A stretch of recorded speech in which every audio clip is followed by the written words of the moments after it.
Welcome to John Eats Cheap. Mrs. Cheap and I are having burgers. In fact, we're having really special burgers. Video coming soon, tonight for dinner.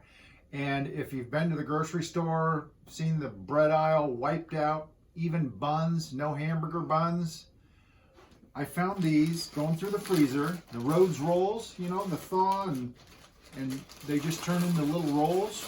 These little babies, they've been there a while, a little frosty. But why can't we make hamburger buns out of them, right? So I'm going to try. There's not a recipe. I looked on the back and I did see there's recipes for how to do a Parker House roll. You let it thaw, flatten it out with the palm of your hand, put some butter in and fold it over. I didn't even know that. I always just made rolls with them. But there's several different roll recipes on the back.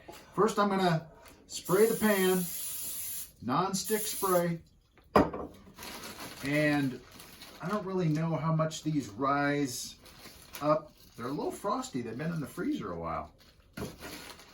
So I don't know how many to put in, you know? So I'm just going to, I should probably make a lot. I don't want to do too few or they won't rise enough, you know what I mean? And there's nothing wrong with leftover buns. You don't have to use them for hamburgers, right? So I'm just going to make a bunch. I want to fill the pan. And maybe that'll do it. Let's hope. I don't know, should I put 1, 2, 3, 4, 5? There's 8. That's a good number. I'll go with that. All right. Now I have to cover it with plastic wrap that is sprayed with non-stick spray. So I gotta do that. And this is very important because if the wrap sticks to the rolls, I know this from experience from rising bread, it will knock the bread down so it's not rising. So there we go, we are covered.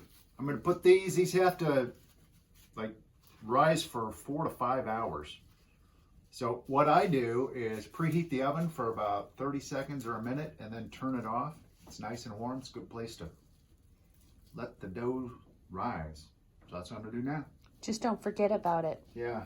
Don't forget about it and go, oh, all right, we got to bake something and turn the oven on because I've done that before.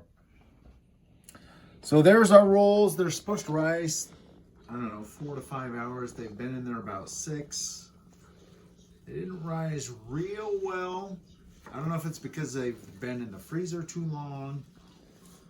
Those are going to be more sliders than hamburger buns, but that's okay. I like a meaty burger. You don't need a lot of bun. So we're going to go ahead and bake these 350 for 15 minutes, 15 to 20, or golden brown. All right, so our homemade hamburger buns didn't work so well. As you can see, they're kind of small. They're great for sliders, but I want to make some big stuffed burgers. Those won't work with sliders, but I said to Mrs. Cheap, you know what? We got a little leftover. Remember those chicken strips? This is leftover pork chop.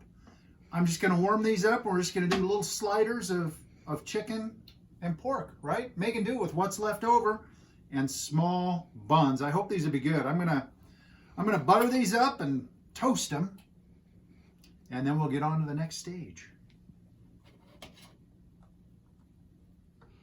So the rolls or the buns are buttered. I'm going to toast them, which does two things. It makes it so the bread doesn't get soggy when you put stuff on it. And also, it just softens them up a little bit. It makes them really, really good. I shouldn't do this. I'm going to crowd the pan, but we need room, right? There we go. Get in there. Now, just get those in there and let them get brown. Yay. Buns are toasted, and they're real soft, browned up. I got our chicken heated up. Now this is our chicken and a biscuit chicken strips. And I'm just gonna, you know what, I'm gonna make this one. I'll make this one mine. Be the chicken and a biscuit, chicken strip. Little mayo, right? Little on the top, little on the bottom. And Mrs. Cheap doesn't like them this way, but I do. Get a pickle on there, kind of like they do it, you know, at the restaurant. And then on with the chicken strip. And look at that. A beautiful little slider. It's as easy as that. Let's do one with the pork chop. See how simple that is? And they fit perfectly. It's almost like I planned for them to be this size. Isn't it incredible? Add some barbecue sauce, whatever, make them yours. But these are going to be tasty, and we're ready to dive in. Didn't plan on this meal, but it's happening anyway, and it's going to be great, and it's going to be cheap. Thanks for watching.